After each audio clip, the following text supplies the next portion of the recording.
Hi guys, ఎలా ఉన్నారు? చాలా రోజులైంది నేను వీడియో అప్లోడ్ చేసి. సారీ, నా మనసుకి ఫీవర్ వచ్చింది, అందుకే ఇన్ని రోజులు నేను రాలేకపోయినాను. ఇప్పుడు తగ్గిపోయింది. ఇది వచ్చేసి సాఫ్ట్ పట్టు శారీ అనమాట. టిష్యూ పట్టు శారీ. చూడండి ఎంత సాఫ్ట్గా ఉంది. షైనింగ్ కూడా చాలా బాగుంటుంది. నైట్ ఫంక్షన్స్ అండ్ మార్నింగ్ ఫంక్షన్స్కి అయితే చాలా క్లాస్గా కనిపిస్తుంది. గ్రాండ్ లుక్ కూడా ఇస్తుంది. బ్లూ అండ్ పర్పుల్ బార్డర్ వచ్చిందనమాట. దీనికి చాలా నైస్ లుక్ అనమాట. చూడండి, అది వచ్చేసి పవిట. చూడండి, గ్రాండ్ లుక్తో బార్డర్ కూడా చాలా అందంగా వచ్చింది, బాగుంది.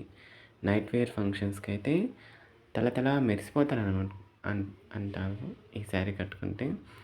చూడండి, ఇది వచ్చేసి కట్టు చెరుగు, అంటే ఇది లోపలికి వెళ్తుంది. ఈ శారీ చాలా లో ప్రైసే, మన బడ్జెట్లో రావచ్చు. చూడండి, పవిట కుచ్చులు అనేటివి ఎంత ఈజీగా పడిపోతున్నాయో. ఇలా ఉంటే శారీ ఈజీగా డ్రేప్ చేసుకోవచ్చు, అంటే ఎవరి హెల్ప్ ఉండకూడదు. మ్యాక్సిమం మా దగ్గర శారీస్ అన్నీ ఇలాంటివే ఉంటాయన్నమాట. అంటే ఈజీగా డ్రేప్ చేసుకోవడానికి. కలర్ కూడా వెళ్ళిపోవు అండ్ షైనింగ్ కూడా తగ్గిపోవు అనమాట. ఇలాగే ఉండిపోతాయి, మాది గ్యారెంటీ. చూడండి ఎంత సాఫ్ట్గా ఉన్నాయి శారీస్, చాలా బాగున్నాయి. చాలా రిచ్ లుక్ ఇస్తుంది.